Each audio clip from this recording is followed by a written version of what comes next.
C'est parti pour Sofa, vous êtes du coup, on invite Roman Ouais. à venir parler de son projet. Tu le Hello. fais ou je le fais, Maxime? Je peux la déplacer, j'étais en train de le faire. Ok. Je fais. C'est parti. Vas-y, vas-y. Bonjour, bonsoir. Ah là là, bravo, j'allais dire bonjour, elle dit bonsoir, comment on fait dans ces cas-là? Bon, du coup, bonsoir Roman. Vous allez bien? Très très Très bien. bien. Et Très toi? bien. Ça va très bien, merci. Merci de m'inviter. Hein. Mais avec plaisir. Avec plaisir, tu nous sauves la mise, hein, on te le dire. On a eu quelqu'un qui s'est décommandé et du coup, on a pensé à toi pour venir parler de tes projets. Ah bah c'est gentil. Voilà, du coup, ben, je t'en prie, présente-nous, peut-être représente-toi pour commencer et ensuite tu vas nous présenter ton projet sur lequel tu travailles en ce moment. En ce moment, oula. Alors, Celui que tu préfères, t'en choisis un. Peut-être qu'on sera amené à en choisir, en parler des autres après. Voilà, te mets pas la pression. eh ben, je m'appelle Romane Alès, j'ai 19 ans. Je sors tout juste d'un bac littéraire, très spécial, on va pas se mentir. Et Ça n'existe j'étais plus, hein, les bacs littéraires. Ah, si. Je suis la dernière génération. Ah, Je sors du coup avec en bac, avec ce bac, j'étais au lycée Baudelaire et avec le lycée Baudelaire, il y avait l'option cinéma audiovisuel et théâtre. Donc j'étais en spécialité théâtre et cinéma audiovisuel depuis 2 ans. Et, du coup, lycée pour Baudelaire, c'est où? Désolé, je te coupe. c'est à Annecy. Annecy. Ah oui, c'est vrai, t'es d'Annecy. Enfin, je suis pas totalement d'Annecy parce que du coup j'étais en internat là-bas, etc. Donc, bon. Donc du coup, maintenant, t'habites où? Bah, en fait, j'habite dans un village, un village paumé en montagne, à 1000 mètres d'altitude, à 1h30 d'Annecy. Voilà, ça s'appelle Bon, bah, Novelle. Et quand est-ce qu'on vient prendre le goûter? Quand vous voulez. Après, c'est chez mes parents, donc c'est un peu compliqué. Ok, super. Eh ben, bienvenue. Merci. Et du coup, de quel projet veux-tu nous parler? Alors, bah, on pourrait parler de quoi? J'ai plein de projets, c'est vrai, là, vu que je commence à peine, mais j'ai écrit beaucoup de projets. Mais sur lesquels où je suis en ce moment, où je me concentre, où j'aimerais que ça aboutisse, c'est 2 séries. Une qui est encore en cours d'écriture et une du coup où vous en avez pris connaissance du premier épisode qui s'appelle Absolument. Allégorie et personnification. Voilà, où là tous les épisodes sont écrits mais ils attendent plus du coup d'être filmés, d'être tournés avec impatience. Voilà, et d'ailleurs, on t'avait invité ici même pour en parler Oui. lors du live. Tu vois, t'es un peu une privilégiée parce que d'habitude, on fait jamais ça dans cette émission-là. Donc, donc ça sera peut-être quelque chose qui reviendra du coup après toi, mais sache que tu as été la première. Oh, Quel honneur! oui. Du coup, tu veux nous parler de Allégorie et personnification ou de ton autre série qui est en cours d'écriture? Alors l'autre série c'est le premier épisode, ça s'appelle C'est adieu. Oui. Et j'ai transformé la crise du Covid-19 en dystopie. Voilà, ça m'a D'accord. inspiré. Et du coup, le premier épisode est tourné Ok. et il va bientôt sortir. La bande-annonce est d'ailleurs sortie sur la chaîne il n'y a pas très longtemps. Mhm. Et en ce moment, bah, tout frais, j'écris les épisodes, voilà, dès qu'une idée me vient, dès que la suite me vient. L'épisode 2, qui s'appelle Non Contact, est en train d'être écrit, voilà, et presque à la fin. D'accord. Et du coup, tu peux nous pitcher, nous raconter l'histoire? Alors, du coup, le premier épisode s'appelle Transmission. Et ça va raconter, en fait, en gros, c'est 5 ans après la crise du Covid. La crise s'est arrêtée en janvier 2021 dans cette histoire-là.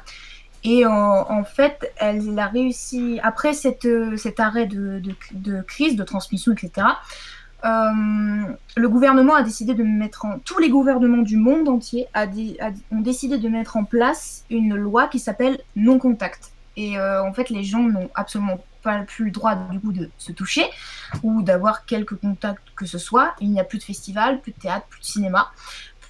Oui, c'est un peu horrible, mais du coup les gens s'y sont pliés puisque ça marche. Il n'y a plus de Covid, il n'y a plus même de maladies, de rhume, même de grippe. La grippe a disparu, enfin tout ça. Et ça fait 5 ans que le monde vit comme ça, sauf que ce que certains groupes ont découvert, c'est que dès que des personnes se touchent, ils sont envoyés dans des espèces d'hôpitaux psychiatriques, tout ça, ils sont enfermés et ils sont rayés de la société en fait. Ils sont mis à l'écart et ils n'entendent plus jamais parler. Et ces groupes en fait souhaitent arrêter tout ça et faire éclater la vérité. Voilà. C'est en gros le pitch de la série. J'ai vu d'ailleurs que la bande-annonce avait été mise sur le Discord. Si jamais, je sais pas si c'est long, mais si jamais on veut regarder. On peut la regarder. Ouais. Qu'est-ce que t'as pensé de l'histoire déjà, Julien? Franchement intéressant. Enfin moi, à l'entendre comme ça, je me dis tiens ouais, j'aimerais bien y jeter un coup d'œil. Donc l'histoire intéressante. Après, toujours pareil, à voir quoi, hein, voir la bande-annonce, voir un épisode.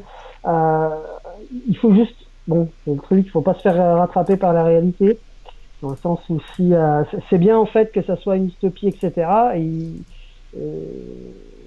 Après non, ouais, c'est une bonne idée quoi. Moi non, pour moi, ouais, c'est une bonne idée. Merci. Oui, il est évident que je l'ai écrit en prenant conscience que la crise n'était absolument pas terminée et que on devait toujours être prudent et que évidemment j'espère que c'est pas prémonitoire mais c'est pour ça que j'ai tourné ça vraiment un peu à l'extrême.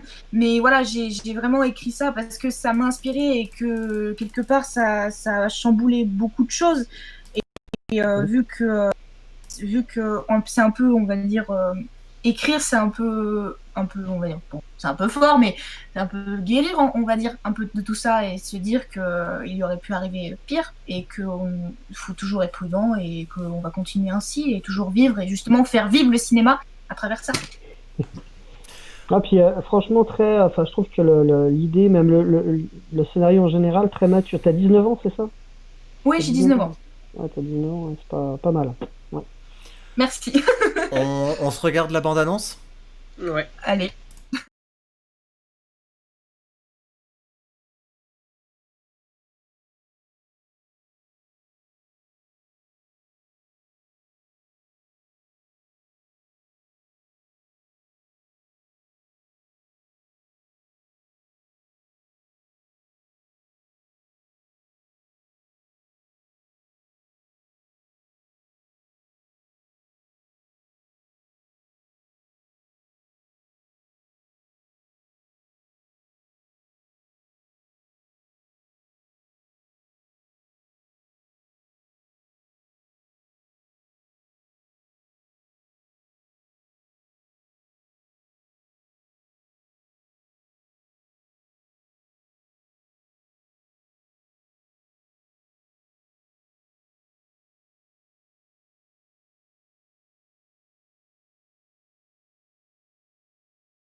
Et pense aux vieux comme nous. Oh. Ok, top. Et du coup, donc t'as tourné ça à quel moment, lors de l'épisode de confinement ou c'était à la sortie immédiate? C'était tout juste à la sortie, j'ai tourné ça. Du coup, j'ai fait exprès pour pas qu'il y ait d'autres acteurs, etc. C'est d'ailleurs moi qui joue. Oh. C'est ma première fois devant ma caméra. Mais voilà, je suis à la fois actrice et réalisatrice et scénariste. Et voilà, on a tourné ça chez moi. Du coup, c'est mon papa qui a cadré. Voilà, on a tourné ça tranquillement. Et après, j'ai demandé à beaucoup de monde de faire des voix, etc. On verra dans le premier épisode. Ça joue énormément sur le son, etc. C'est un jeu de mots, en fait. Et il y a le premier épisode s'appelle Transmission. Du coup, c'est un jeu de mots avec la transmission maladie et aussi la transmission avec la radio, le téléphone, etc. D'accord. Okay. Oh, sympa. Et je vous rappelle que moi, à cet âge-là, je faisais la chasse aux vampires, les gars. Quoi. Voilà. Donc, oui, mais elle a fait des études, d'audiovisuel. Voilà, au niveau lycée, mais quand même. Voilà, c'est la diff. Toi, t'es parti de zéro. Juste pour dire, au niveau de l'idée, au niveau de la maturité, d'attraper quelque chose de notre quotidien et puis d'en refaire quelque chose. Non, franchement, chapeau. Bien. Merci beaucoup, ça me touche. Et du coup, donc, quel moyen... C'est quoi en fait la suite là? Donc t'écris les épisodes un peu au jour le jour, il y a un plan pour le tournage, il y a une équipe qui va peut-être s'agrandir, comment ça se passe? Alors, pour le premier épisode, du coup, j'ai fait en fonction de la situation, de la situation sociale. J'ai fait en sorte de ne pas justement avoir un gros moyen, des gros tournages, etc. Voilà, j'ai fait ça chez moi avec ma caméra, et il y a mon père qui m'a aidé, etc. Puis après, tout le reste, c'est vraiment à distance. Mais pour l'écriture, ça se passe vraiment au jour le jour. Pour l'instant, c'est vraiment tout frais. Donc, les idées me viennent, je les note. Si un épisode me vient, je l'écris. Voilà, c'est vraiment tout frais. Après, j'ai des parties, je pense que c'est plus court qu'Allégorie et Personnification. Parce qu'Allégorie et Personnification est composé de 9 épisodes de 10 minutes, entre 6 et 10 minutes. Et le dernier fait même 31 minutes. Et C'est Adieu, c'est vraiment plus court. Ça va être des épisodes, je pense, autour de, pareil, le premier fait 5 minutes. Et ça va être entre 5 et 7 minutes, pas plus. Et je pense qu'au niveau épisode, il y en aura... je pense qu'il y en aura 5, voire pareil que... 5, pas plus. C'est vraiment court. Est-ce que tu sais, avec ton histoire, est-ce que tu sais déjà où tu vas ou est-ce que tu écris au fur et à mesure? J'ai un peu une trame, mais ça s'écrit les épisodes, je ne sais pas à quoi ils vont ressembler, mais j'ai un peu, la trame, je suis... parce que je suis les personnages principaux, pardon. Je suis les personnages principaux et je sais un peu où ils vont, mais les épisodes, après, des personnages peuvent se rajouter, d'autres peuvent s'en aller au fur et à mesure des idées. Enfin, c'est un peu comme ça, ça vient comme ça. Mais oui, les deux personnages principaux sont du coup Aude et Ella. Et Aude et Ella sont vraiment le centre de cet adieu. Et après, il y en a des secondaires, comme par exemple le deuxième épisode où j'ai un peu commencé à écrire, c'est Léo. Voilà. Ok. Je joue Aude et c'est une autre personne qui joue Ella qui s'appelle Mario Canotto. Voilà. Elle a passé un casting, etc. On s'est jamais vu en vrai avec le confinement, tout ça. Mais t'as fait un casting. Oui. D'accord. Voilà. Et du coup, le prochain tournage prévu pour quand? Très difficile à dire parce que au niveau du deuxième épisode, c'est un décor assez compliqué, surtout avec tout ça, avec la crise, tout ça. Mais justement après la fin du deuxième épisode après la fin de l'écriture du deuxième épisode, je compte passer par justement le petit groupe que j'ai créé qui va bientôt devenir une association qui s'appelle Réalisation Play Basket. Ouais. Et je compte demander de l'aide, etc. Et aussi pour le rôle d'Eléo, j'ai un acteur dans le groupe où je vois potentiellement qu'il peut le faire, il peut jouer. Voilà, je vais passer, ça va se construire comme ça. Mais pour le deuxième épisode, par exemple, c'est à Lyon. Ça commence déjà dans un appartement à Lyon, puis après ça part sur une aire d'autoroute au milieu de nulle part. Donc c'est un peu compliqué de dire quand c'est que ça va se tourner. Pour l'instant, je suis en phase d'écriture, mais ça va se tourner sans doute l'année prochaine. D'accord. Ah oui, donc là en fait il y a un premier épisode qui sort pour nous présenter l'univers, mais on aura la suite que dans un an, quoi. Ouais, à peu près. Ouais, tu nous avais dit un petit peu la même chose pour... chaque fois j'oublie le nom. Allégorie et personnification. Et voilà. C'est trop dur. C'est trop dur. Mais alors je sais pas, mais est-ce que t'as pas peur de à un moment donné de planter un projet parce que c'est trop long. Tu vois, tu vas sortir le premier épisode, tu sors l'autre un an après. En plus, t'as 2 projets qui sont tous les deux très ambitieux vu la durée et ce que tu veux faire. Est-ce que il vaudrait pas mieux, et j'ai pas la vérité ou quoi que ce soit, hein, honnêtement, il y a des projets qui se montent avec les 2 manières, mais est-ce que ce serait pas mieux de se concentrer sur un projet, de s'organiser, ou les deux, mais d'avoir vraiment de s'organiser et peut-être plutôt que de commencer à sortir des bandes annonces maintenant sur des choses que t'as pas encore écrit, où tu sais pas si vraiment le projet va avancer. Je sais pas ce que vous en pensez, Maxime et Julien. Je sais pas si je suis clair non plus. Je suis assez d'accord avec toi, dans le sens où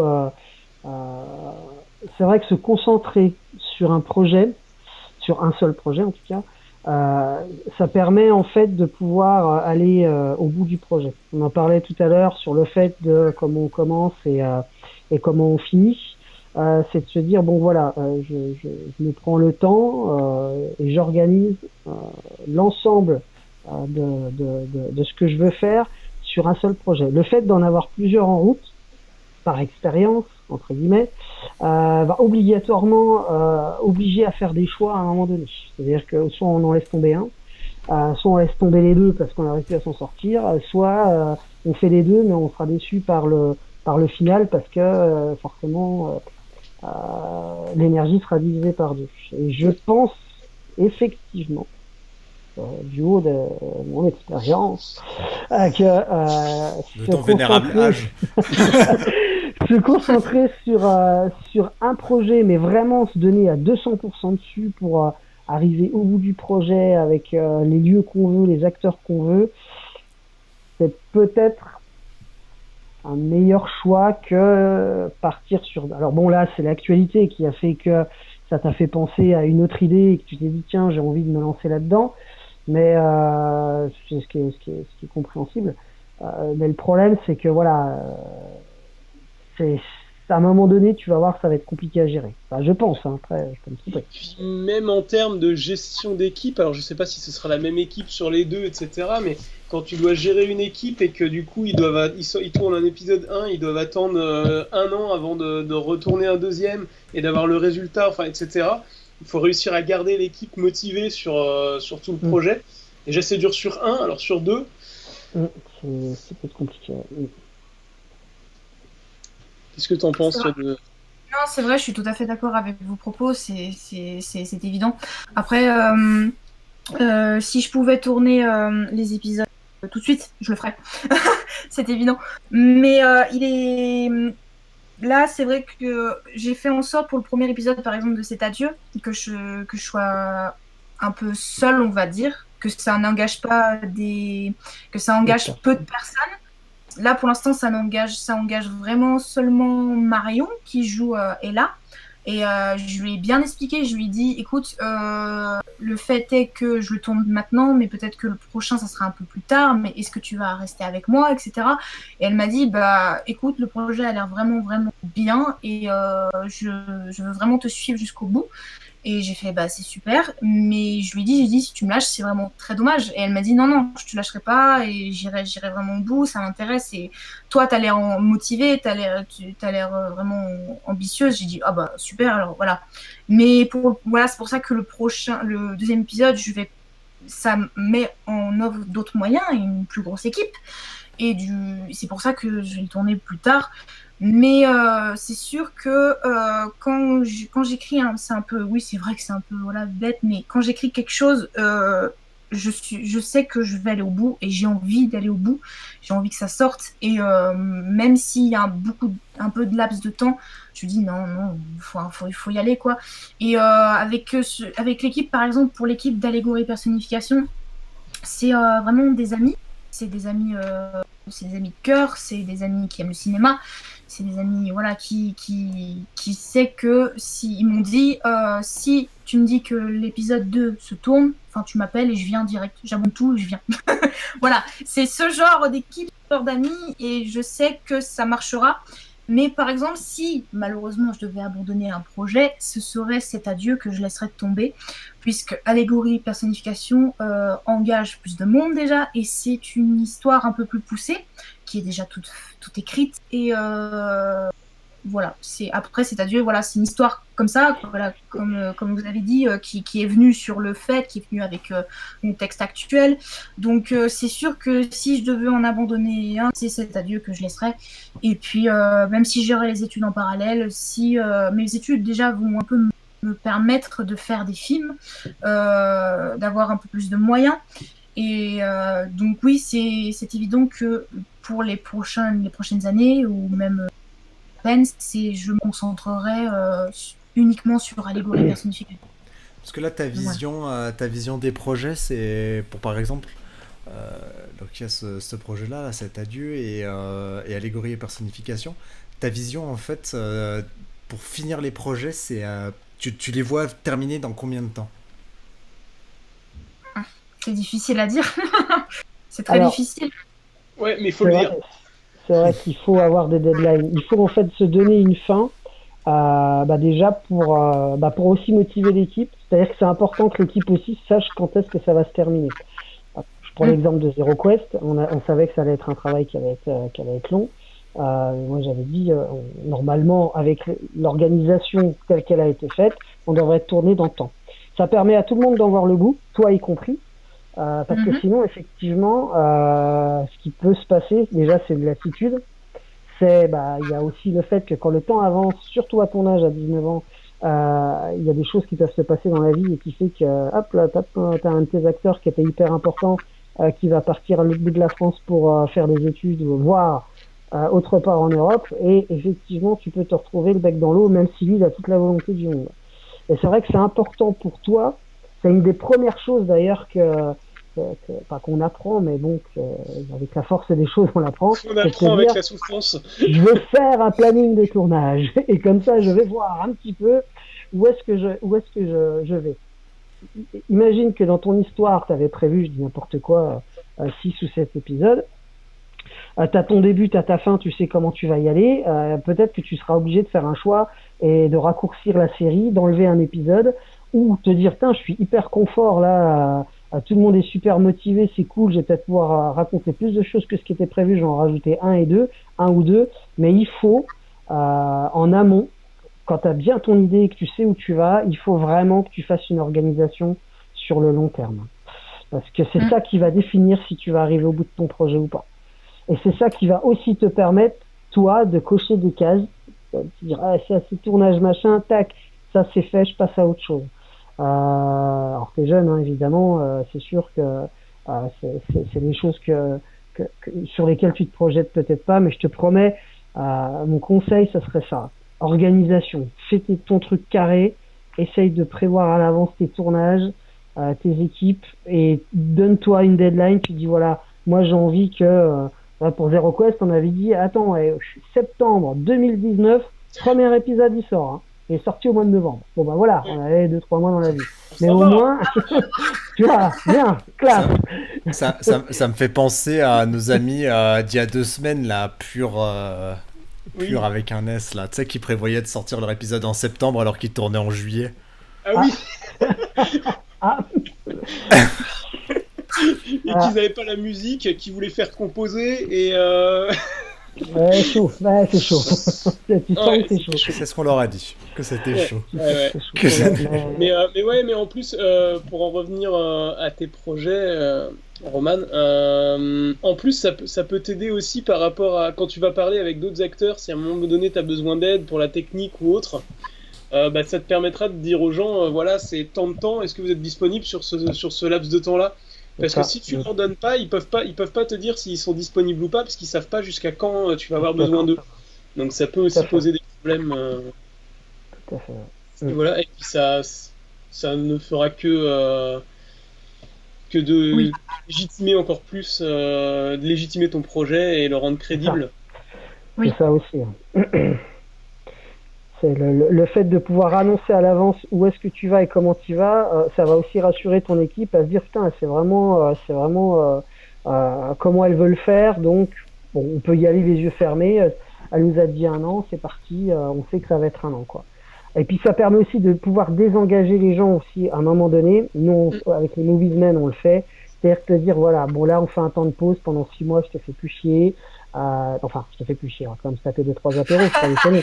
Mais voilà, on fait une pause au niveau des tournages, tout le monde fait une petite parenthèse, moi y compris, hein, d'ailleurs, ça fait du bien aussi. Hein. Et puis, et ça permet de mieux se retrouver encore après. Mais c'est vrai que c'est important de pouvoir faire un truc un peu carré, quoi.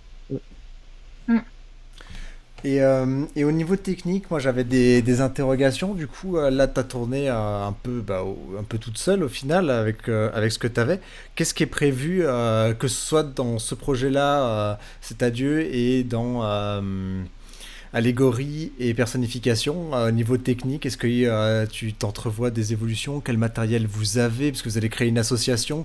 Au niveau du son, est-ce que vous avez prévu le coup? Enfin voilà, c'est toutes ces choses-là qui en plus on peut tourner facilement aujourd'hui avec son téléphone portable, mais c'est quand même des choses c'est quand même des choses qui sont aussi à prévoir de le comment on va le faire sans forcément acheter du matériel, hein, mais ça se loue, ou trouver des gens qui peuvent le prêter ou venir avec leur matériel, ça se fait aussi. Une formation dans le domaine, peut-être que l'école ou autre pourront...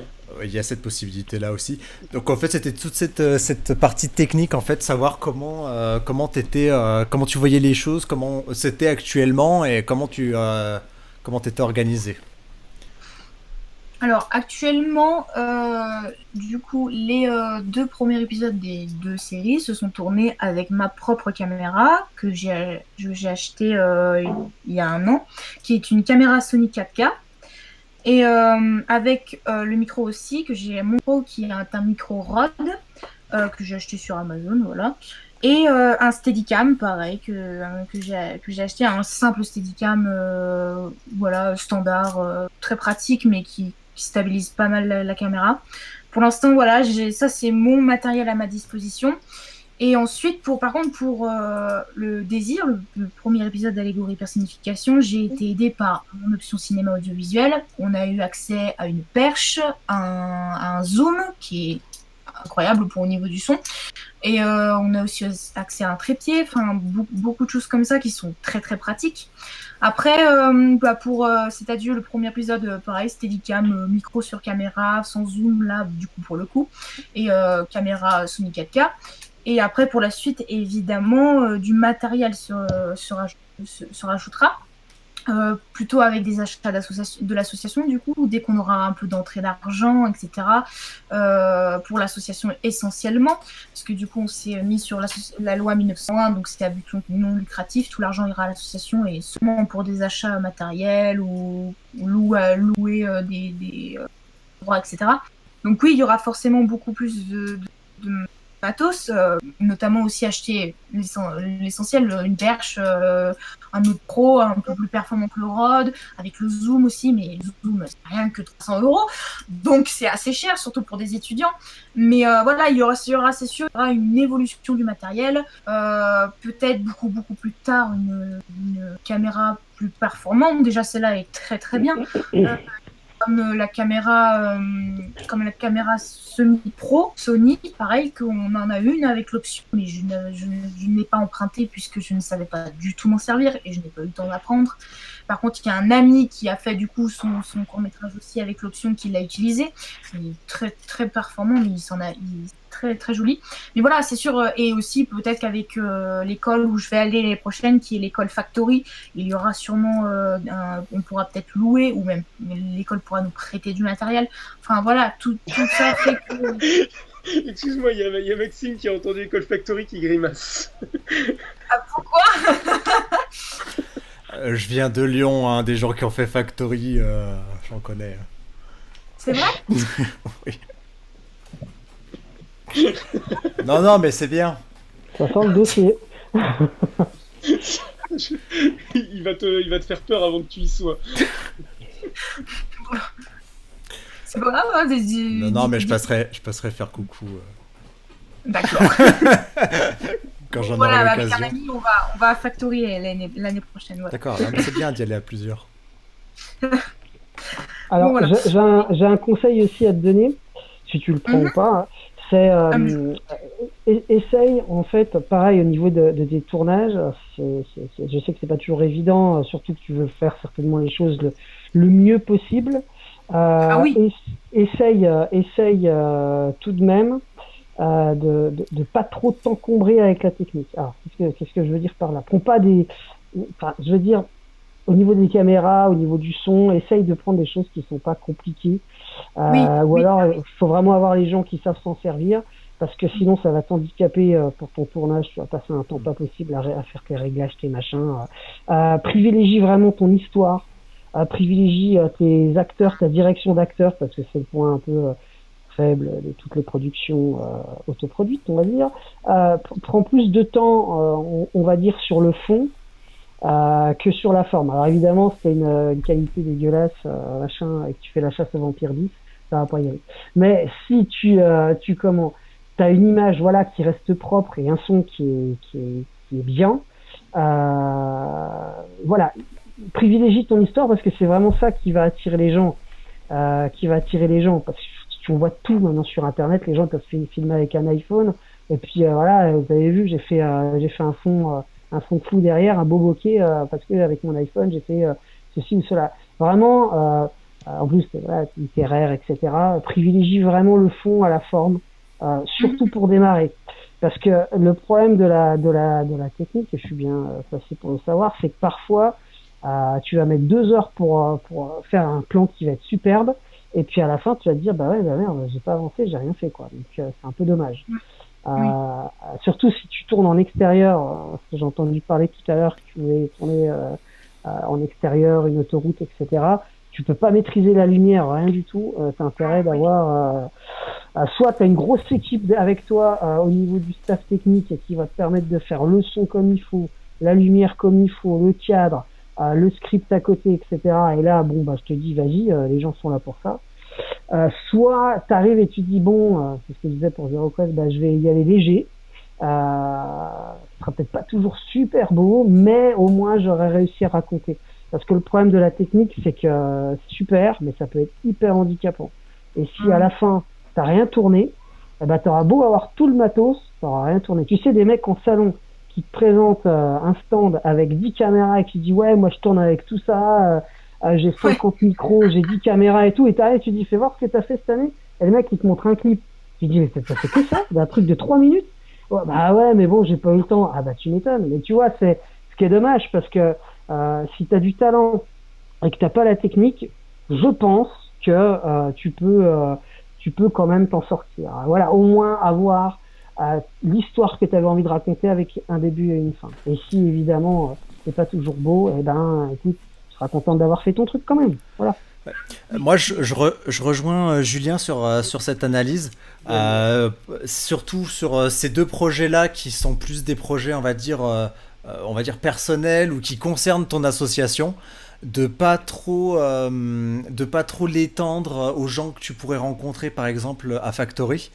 Pour plusieurs raisons, parce que c'est des gens qui vont pas être totalement concernés par ton projet, qui vont peut-être venir une fois en one shot ou voilà, et qui vont peut-être finir par devenir désagréables ou avoir une mauvaise expérience de tournage à cause de ça. Même s'il pourra apporter, comme on dit, des grosses caméras, des grosses techniques, etc. Vaut mieux que vous restiez sur un nombre restreint de personnes bien soudées pour mener votre projet avec du matériel que vous connaissez, que vous maîtrisez. Et ça implique aussi de travailler aussi sur ce matériel-là, pas forcément en faisant des tournages de fiction comme tu as pu le faire là, mais peut-être des plus petits exercices pour toi-même pour maîtriser ta caméra. Je sais pas là actuellement ton niveau de maîtrise de la caméra, mais de ce que j'ai pu voir avec ce qu'on a vu la semaine dernière, allégorie et personnification, il y a quand même des choses à travailler à ce niveau-là, je pense. Voilà. Je sais pas si tu utilises par exemple ta caméra en mode manuel ou automatique, si la mise au point tu l'as fait en manuel ou en automatique, tu vois, travailler ces choses là aussi. Voilà. Après, il y a que toi qui peux me répondre, hein, parce que je suis pas dans ta, je suis pas dans ta caméra. Je rejoins Maxime là-dessus parce que moi, pour le coup, entre le moment où j'ai fini ma web-série en 2013 et aujourd'hui, j'ai pas changé de caméra. Par contre, quand je filme, l'image a plus rien à voir. Voilà. Oui, voilà. c'est évident. C'est sûr. Parce que t'as l'air d'avoir une caméra qui est plutôt, qui a l'air d'être plutôt dans le haut de gamme particulier. Ouais. Et je pense qu'à mon avis, tu peux en tirer des choses vraiment intéressantes si t'apprends à maîtriser en fait la bête et les bases de la vidéo, enfin du filmage cinématographique. Voilà, Oui, donc ça implique de tourner en manuel, tout en full manuel, quoi. L'automatique, il faut que tu le bannis, hein. Je sais pas si tu utilisais l'automatique jusqu'ici, mais J'ai utilisé pour certains points, j'ai utilisé l'automatique parce que j'étais à la fois cadreuse sur Allégorie, par exemple, j'étais à la fois cadreuse et réalisatrice. Oui. C'est pour ça que j'ai pas pu faire et que j'ai mal fait. J'ai pas mal fait mon boulot, mais on apprend. Oui, toujours. Mais, voilà, c'est vrai que oui, j'ai eu des trucs automatiques et des fois manuels comme la balance des blancs, ça c'était manuel. Enfin, erreur. Oui. S'il y a un seul truc qui doit pas être en automatique, c'est la balance des blancs. Ah oui, elle était en manuel. Ah bon, d'accord. Parce que sur mon tout premier court-métrage, j'avais mis en automatique. Ah oui. Et Erreur. Vraiment, c'est horrible. Bon bref, d'ailleurs, c'est sûr. La couleur qui change pendant que tu tournes. Ouais, une catastrophe. Mais oui, c'est sûr que je suis tout à fait d'accord avec tout ce que vous avez dit. C'est évidemment le truc que je veux mettre en avant. Si tu as l'opportunité de regarder des tutos sur... tu fais que ça, c'est très bien. Voilà, tu as sûrement des profils dans ta caméra qui permettent de filmer par exemple un peu plus plat pour dégager des détails dans les zones sombres et atténuer un peu les hautes lumières. Utilise les zébras aussi pour éviter d'avoir des images qui soient trop cramées. Enfin, maîtrise ton exposition en fait, parce que là je parle seulement de l'image, mais maîtriser l'exposition de ton image. Tu verras qu'après, ça te demandera un peu plus de travail en post-production, mais tu seras beaucoup plus satisfaite du résultat. C'est sûr. Oui, parce que surtout pour mon premier court-métrage, voilà, j'avais rien fait. Enfin, j'étais grillée à chaque fois. Horrible. Mais pour Désir, j'ai fait un peu plus de boulot, c'est évident. Et déjà, il y a eu déjà un peu plus d'organisation. Oui. C'est la clé de toute façon d'un tournage pour en pré-production, etc. Mais oui, c'est vrai que j'ai eu plan où par exemple quand on a tourné en extérieur, les deux acteurs sont au premier plan et derrière il y a le ciel, et là j'ai remarqué seulement en post-production parce qu'on n'avait plus de temps, il n'y avait plus de batterie sur la caméra. J'ai remarqué que c'était le ciel était un peu, ça gênait pas, mais il était un peu grillé, etc. Enfin voilà, c'est sûr, il y a beaucoup de choses à apprendre et c'est vrai que la technique c'est pas trop mon truc, mais c'est vrai que je m'y intéresse de plus en plus et pour l'année prochaine, je pars en scénarisation, mais je souhaite d'apprendre beaucoup de choses. J'apprends aussi par moi-même parce que je peux pas, j'aurai forcément toujours du retard, mais je souhaite apprendre la réalisation, avoir quand j'ai acheté des bouquins, enfin plein de choses comme ça. De toute façon, je vais te dire quelque chose. Tu vas à Factory, il y a une section réalisation. Oui. Ça sert à rien. Je te le dis. Ah c'est pas une bonne nouvelle pour mon pote alors. Non, mais je te dis d'office. Tu peux être réalisateur, tu peux être réalisatrice. Julien il est réalisateur, Guillaume il est réalisateur, je suis réalisateur. Est-ce qu'on a fait des études de réalisation ? Aucun d'entre nous. C'est vrai ? Mais très honnêtement, ça sert à rien des études de réalisation. Faut faire des films de toute façon. Tu fais, t'apprends, t'apprends tes erreurs. C'est ça, être réalisateur, il n'y a pas de secret. N'importe qui peut être réalisateur. À partir du moment que tu as une vision, que tu arrives à l'exprimer et la mettre en image, à gérer une équipe. et à gérer une équipe, c'est très important. Gérer une équipe, il faut que les gens t'écoutent un minimum, que tu aies un minimum de prestance et que les gens te respectent. Mais à partir du moment que tu as la vision, que tu sais où tu vas, réalisation, ça sert à rien. D'accord. Je dirais à un ami alors.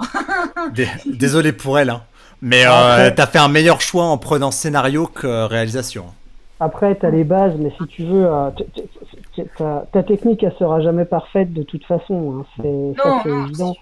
De toute façon, quand t'es réal, la technique, tu peux même la refiler à ton chef op et puis t'occuper du reste. Hein. Tout à fait. Oui, c'est vrai. Oui. Après, en réalisation, c'est peut-être la direction d'acteur qui voit, je sais pas. Après, même ça, honnêtement, n'importe qui peut diriger des acteurs. Après, est-ce que les gens le font bien, c'est autre chose. Mais est-ce qu'il y a une bonne manière de diriger les acteurs? Quand tu écoutes les réalisateurs du monde professionnel, ils ont tous leur truc. Et il y en a, franchement, tu te demandes comment ils arrivent à diriger des acteurs, quoi. Chacun a son truc. Et il n'y a pas une bonne manière de faire, en fait. Moi, la technique, je parle en onomatopée, moi. Ouais, voilà. Il y a ça, par exemple. Voilà. C'est bon, t'as pas compris? Ah non, je comprends pas, pourtant je t'ai tout expliqué. C'est une manière comme une autre. Non, c'est pas une bonne manière. C'est pas une bonne. Non, là, après, c'est pas facile la direction d'acteur parce que entre ce que t'as dans la tête et la façon de t'exprimer, moi, il y a des fois, je vois bien, j'explique à mon acteur, je vois dans son regard qu'il y a un truc. Il a pas compris. Non, il capte pas. Il y a l'imitation, j'imite beaucoup. Je fais beaucoup de mimes, voilà, je fais beaucoup de mimes pour dire, ça fait partie des techniques. Oui, ça aussi, je le fais beaucoup. Ouais, la vulgarisation aussi, dire, bon, bah là, imagine, c'est comme si t'avais pas dormi pendant 4 heures, voilà, t'avais dormi que 4 heures. C'est vraiment pas évident. Après, l'écriture, en fait, c'est l'écriture qui va vraiment t'orienter. Moi, pourquoi je tourne beaucoup avec des personnes que je connais, c'est parce que je sais aussi ce que je peux leur écrire. Je sais ce qu'ils peuvent me donner, ce qu'ils peuvent pas me donner. Des fois, je peux être surpris, hein, mais attention, hein, des fois, je me trompe. Hein. Je me mets aussi des barrières. Mais déjà, si tu as une bonne écriture, tu vas le sentir dans la façon dont la personne elle va te le sortir. Si tu vois que je sais pas, que c'est moyen, tu te dis attends, non, mais ça veut dire que c'est moi qui ai peut-être mal écrit aussi. C'est pas lui qui n'arrive pas à me le refaire. C'est peut-être moi qui ai écrit aussi un peu de la merde. Voilà. Oui. Donc on va voir comment la phrase on peut la retravailler pour qu'elle soit plus naturelle. Oui. Tout à fait. De toute façon, s'il y a un acteur qui n'arrive pas à dire une phrase, c'est qu'il y a un problème dans l'écriture. Oui, ça nous est arrivé sur Désir. On a énormément travaillé le scénario, même avec un des acteurs qui joue Algarad, qui est Evan. On a énormément travaillé, il a vu avec moi le scénario et tout, parce qu'il écrit aussi un peu. Il y a eu en tout 17 versions. Enfin, on a beaucoup travaillé, mais ça ne veut rien dire, parce que sur le tournage, on a aussi modifié quelques trucs. Ouais. Ça peut être un mot, une virgule, enfin, on a beaucoup. Voilà. Ouais. En fonction, il me disait, écoute, je te propose ça, est-ce que ça te plaît? Il me posait, je dis, ok, ça marche, et puis ça allait tout seul. Voilà. C'est ça qui est trop bien, et c'est ça qui est plaisant, parce que le film, il a énormément de réécriture, le scénario, la production, puis après la post-production, enfin, c'est vraiment incroyable, c'est trop bien. On a l'habitude de dire qu'un film il est écrit 3 fois au scénario, au tournage et au montage. Et puis au montage. Après, pour moi, le meilleur conseil que je pourrais te donner en tant que réalisatrice, entre guillemets, c'est voilà, faut savoir se remettre en question, faut savoir se dire que ouais, on n'a pas la science infuse, il faut écouter aussi ce que les autres ils nous disent, que ce soit les acteurs, les personnes de l'équipe. Moi, je sais que je suis on est sur des tournages qui sont hyper conviviaux. À un moment donné, j'aime aussi que mes acteurs me disent non mais là tu es en train de faire de la merde, là ton plan il va rendre rien, c'est obligatoire quoi. Mais parce que en fait, quand t'es la tête dans le truc, t'es la tête dans le guidon, tu te rends pas compte de tout. Et s'il y a pas quelqu'un justement qui est là pour te dire bah non, essaie peut-être de faire autrement, ou bah écoute moi ta phrase, non ça le fait pas. Est-ce que je peux prendre l'idée et du moment que j'ai l'idée et que je te la réponds naturellement, est-ce que ça te tirait pas? C'est un travail de groupe, hein, c'est une osmose, c'est vraiment un truc familial quoi, un tournage hein, quand tu regardes bien. Tout à fait. Mais voilà, après tiens, je vois que dans le chat les acteurs doivent aussi s'approprier le texte, c'est tout à fait ça.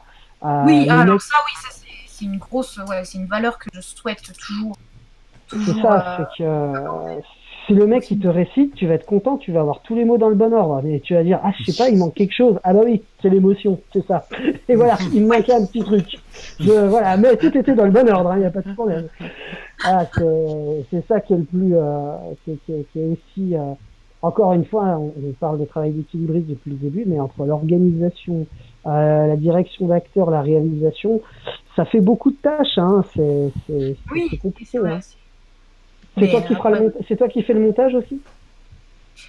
Oui, pour Désir, je l'ai entièrement fait, mais j'ai été avant le confinement, j'ai été assistée d'un ami qui est très très très fort en montage, qui va d'ailleurs à Factory section montage. T'as que des amis qui vont à Factory finalement. On est trois en tout, on est trois. Mais ouais, il m'a assisté au début, il a été mon surtout le regard extérieur, il m'a appris des choses. Dès que j'avais un souci, je lui disais oui, tu sais comment on peut régler ça, etc.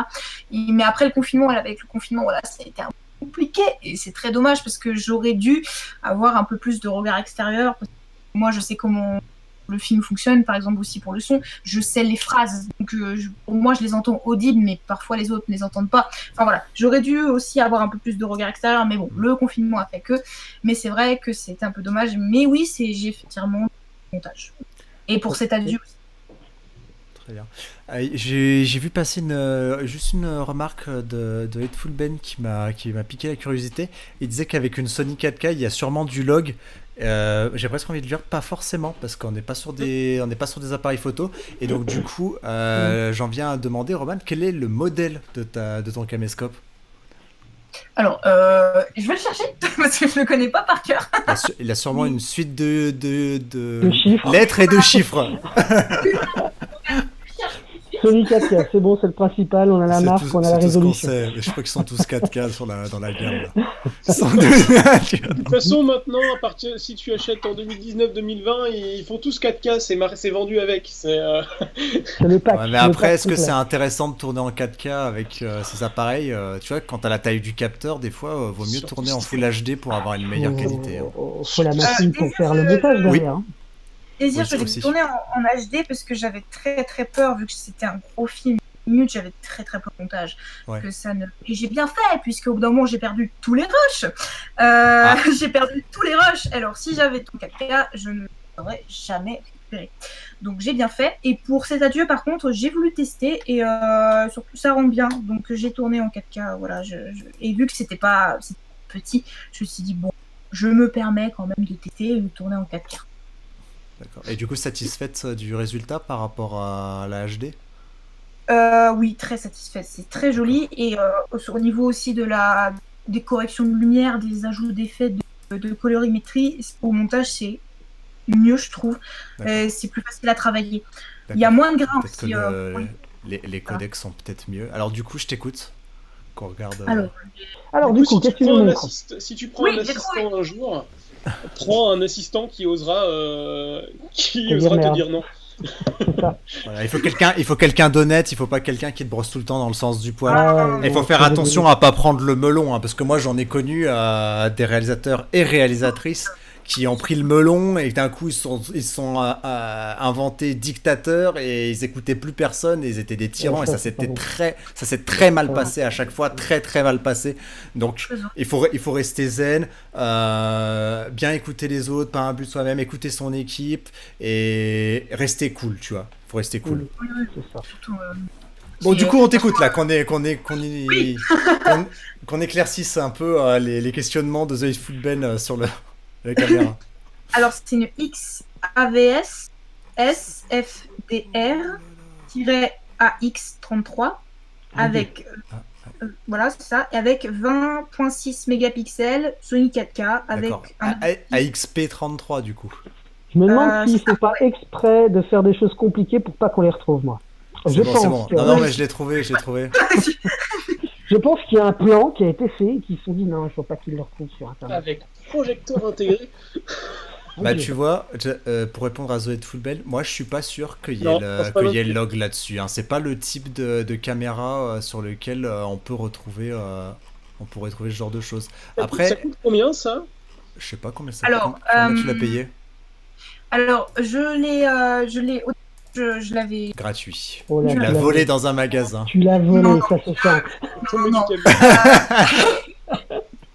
Au début, je l'avais vue sur Amazon, elle était autour de 500 €. Et quand j'y suis retournée parce que j'avais l'argent du coup pour l'acheter, oui, quand j'y suis retournée, et ben elle avait ôté 600 €. J'ai fait ok, on va aller sur notre site. Et du coup, je crois que je l'ai trouvé sur eBay. Et pareil, là, je l'ai payé, voilà, à son prix initial, 500 €. Voilà. D'accord. Mais ouais, après, je sais pas ce que vous en pensez, les gars. Après, je sais pas ce que vaut cette caméra, mais moi, perso, à ce prix-là, j'aurais pas pris ça. Tu l'as payé combien, du coup, finalement? Pardon, j'ai... 500 €, voilà. 500 € à peu près. Honnêtement, je connais pas du tout ni la marque, ni les performances. Et moi, les caméras grand public, j'en ai fait les frais pendant longtemps, et au final, tu as mieux en passant avec un... Avec un réflexe. Ouais, avec un réflexe, ouais. Même un réflexe... Ouais, pour 500 €, parce que je sais pas combien tu l'as payé, le G7. Non. Le G7... après, en fait, c'est toujours 600, la même 700. chose. Bon. Attention, on va rentrer dans le débat. Il y a le réflexe, il y a l'objectif. Et voilà, c'est ça aussi. C'est toujours pareil. Que choisir, hein, parce qu'on peut avoir les meilleurs des boîtiers avec des objectifs de merde. Donc ça, oui, toujours... mais tu utilises jamais le zoom, après... Roman. Le zoom? Oui, tu zoomes jamais. En bout de course. Très peu. Très, voilà, tu vois. Après, j'essaye en tout cas d'éviter le zoom parce que souvent après, ça... le G7, tu peux le trouver maintenant à 400 balles, le G7, et puis tu prends un objectif à une focale fixe standard, mais plutôt correct, à 150 balles, 200 balles, oui. Pour ce prix-là, voilà, t'as un réflexe, oui. Après, bon, t'as le GH5. Le GH5, c'est pas le même tarif. Hein. Ça commence à taper un petit peu plus, mais à la rigueur, il y a le GH4, hein, qui était juste avant et qui commence à être raisonnable en termes de prix. Descendre un peu en gamme. Moi, le GH4, je l'ai pas eu, j'avais GH3 avant. Après, ouais, GH3. Après, je crois qu'il n'y a pas la 4K sur le GH4, mais finalement, si, il y a déjà. Sur le GH4, oui. Sur le GH3, non. Mais je veux dire, voilà, c'est déjà un très très bon appareil pour s'amuser puis faire des trucs plutôt propres. Hein. Ouais, parce que là, moi j'aurais pas confiance en ce type de matériel. Alors après, je l'ai pas testé, donc c'est complètement subjectif, mais.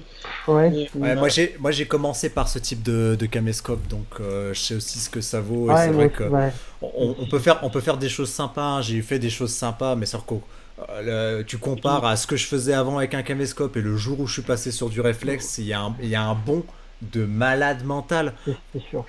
C'est même plus la même chose. Nous, on a vu la dernière série qu'on a tournée avec un caméscope, c'était un JVC, je crois, Full HD, machin, c'était le Défourailleur. Quand on est passé après sur Apocalypse, une autre série qu'on a fait dans la foulée avec le réflexe. Comme tu dis, c'est le jour et la nuit. On s'est dit, mais en fait, il y a tout à réapprendre. Hein. Limite, on a dû réapprendre à filmer, quoi. Il y a tout à refaire, quoi. La lumière, mais c'est tellement plus intéressant et comme je dis encore une fois, parce qu'on est toujours dans l'amusement, tu peux vraiment t'amuser avec un réflexe pour avoir des plans de qualité presque cinéma, je dirais. Et je dirais au-delà de la profondeur de champ, hein, parce que c'est vrai que sur ce type de caméscope, les capteurs sont plutôt petits par rapport à un réflexe. Et encore là, on parle de réflexe, on est plutôt sur des hybrides, hein, dans notre cas. Ouais, on est sur des hybrides. Mais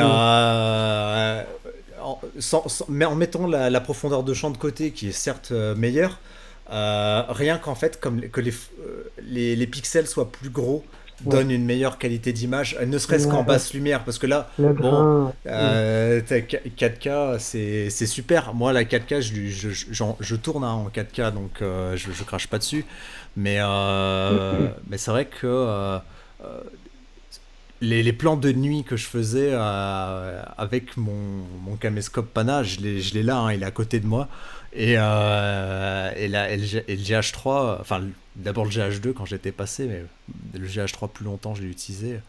De nuit déjà, t'as déjà plus de marge de manœuvre. Ouais. Et puis le fait de pouvoir changer d'objectif quand t'en as besoin, t'es pas obligé d'avoir des objectifs forcément de la gamme, des objectifs Lumix ou qui se montent directement dessus. Tu fais les brocantes, tu t'achètes des vieux objectifs à 50 balles. Et tu peux avoir des qualités, des trucs de fou avec ça. Et c'est vrai que créativement, c'est beaucoup plus intéressant en fait. C'est sûr. Ah, je suis d'accord avec toi. Bah, après, voilà, il y a beaucoup de personnes qui sont passées sur le réflexe. Ce truc. Ouais, mais ouais, je sais. Mais bon, il faut bien commencer. Il n'avait pas besoin d'école, que sa caméra. Roman, il faut commencer par quelque chose. Donc c'est bien. Non, mais c'est vrai. Il faut. Mais exactement, il faut commencer par quelque chose. Mais du coup, on en revient à ce qu'on disait tout à l'heure. Maintenant que t'as ça, tu vas pas le vendre demain parce qu'on t'a dit que c'était pas optimum. Mais il faut apprendre à t'en servir. Tu peux en tirer quelque chose, tu peux en tirer des choses super intéressantes, et il faut juste que tu trouves la meilleure manière de le faire en fait. Voilà. Et en apprenant à t'en servir, t'arriveras à faire des trucs de fou, que des gens qui ont des réflexes. Il y a des gens qui ont des réflexes ou des hybrides qui font des trucs mais c'est même pas regardable. Et tu te dis, putain, mais c'est tourné avec le même appareil que moi, mais on se demande, tu vois. Oui, c'est ce que il y a du coup, Evan, avant le tournage, il me dit, pourquoi tu prends pas la caméra Sony Pro, la grosse caméra? J'ai fait, mais parce que t'as beau avoir une grosse caméra, et quand tu sais pas t'en servir, et puis une grosse caméra, à mon avis, faut pas que tu sois toute seule, hein, parce qu'il y a des trucs. Maxime connaît ça sûrement mieux que moi, mais j'ai tourné avec des grosses caméras. J'ai assisté à les grosses caméras. Le truc, tu tiens pas 10 minutes avec la grosse caméra dans les bras. Enfin, t'as besoin de quelqu'un pour t'assister. Enfin, il y a des fois où c'est galère. Faut une batterie d'avance pour pouvoir faire ton tournage parce que c'est ça. Pas possible. C'est pas pour rien que le réflexe a sa popularité. Hein. C'est parce que c'est hyper flexible. Ça passe partout. Ouais. C'est léger. Très bien. Non, et puis le réflexe d'avoir acheté aussi un micro pour mettre dessus, c'est bien. À défaut d'avoir un vrai preneur son, bien sûr. Mais disons que pour pallier ce manque-là, quand tu es toute seule, c'est très bien. Très bon. Mieux ça que rien. Mais exactement, parce que le micro de la caméra, bon, je sais pas ce qu'il vaut là-dessus, mais à mon avis, pas grand-chose.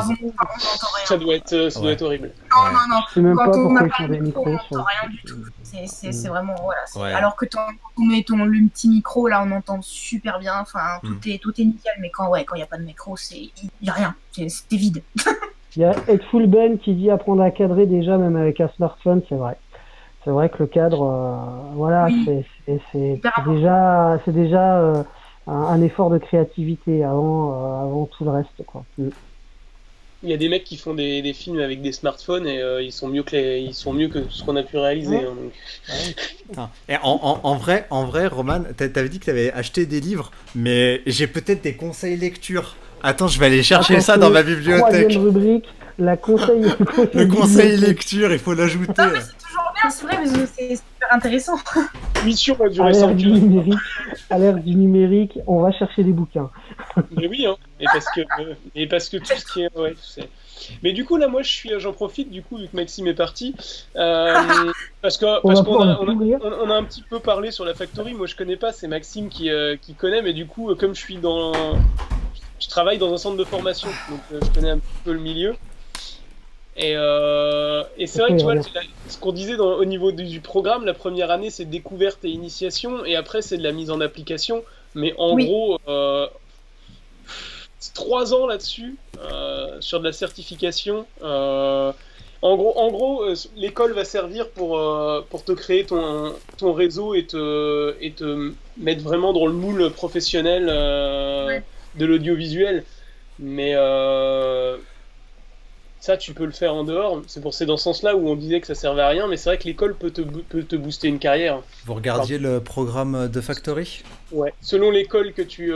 Mais dans le programme, moi, tu vois, programme réalisateur, découverte et initiation, cadre, caméra et machinerie, lumière, photographie. Ouais, c'est touche à tout. Déjà, la première... Ouais, déjà, moi, je trouve ça assez étonnant, mais pourquoi pas. Ça, c'est au bout de la première année. La deuxième année, t'as quand même quelques trucs intéressants du type lumière. Bah, lumière, ils en refont, apparemment. Technique de réalisation, assistanat de réalisation, écriture, storyboard, direction d'acteur, ça, c'est la deuxième année. Et tu te rendras compte que les gens qui sont en réalisation, c'est les plus exécrables. Non. Bon, je suis allé chercher mes conseils lecture. Oui. Alors, j'ai filmé avec son réflexe numérique. Alors ça, ce livre, il est génial. Dedans, il y a du tout. coup, T'as du coup, besoin... Romain, elle va pas le lire. Mais non, mais c'est pas grave. C'est pas grave. J'achète un réflexe par la suite. Mais non, mais Voilà. il y a les bases. Techniquement, il y a tout. T'es pas obligé d'avoir un réflexe, mais techniquement, il y a tout. Il te donne des conseils sur tout ce qui tourne autour de la réalisation du film, de l'image, du son, de la manière de réaliser certains plans. Ils expliquent tout. Celui-là, il est génial. Donc là, je vais te l'expliquer quand on viendra, Maxime. donc filmé avec son réflexe numérique, donc de First Interactive. Voilà, on pourra mettre le lien quelque part. Je le remettrai peut-être dans l'article de blog.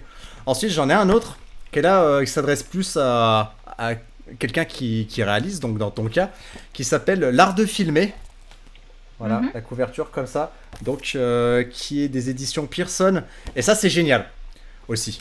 C'est des analyses de plans. En fait, en gros, t'as des plans, tu vois. Hop, je vais donner un exemple. T'as un plan, donc là, c'est le plan de mis ensemble, par exemple. Et en fait, il t'analyse chaque partie du plan, pourquoi c'est là, ce que ça veut dire, etc. Et en fait, ça te fait une analyse plan par type de plan, tu vois, et il t'explique comment transgresser les règles, tu vois, etc. à chaque fois, pour améliorer, en fait, tout ça. Et ensuite, l'autre, le dernier que j'ai, c'est le plus gros. Lui, il te concerne plus directement pour tes études, donc en tant que scénariste. Les techniques narratives du cinéma, je suis pas sûr que tu puisses le retrouver aujourd'hui aux éditions Erol. Et alors celui-là, c'est un monstre.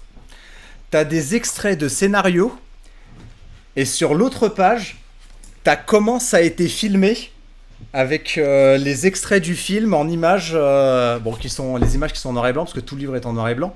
Mais t'as l'extrait du scénario et comment ça a été filmé avec l'extrait du découpage technique. Celui-là, il est monstrueux.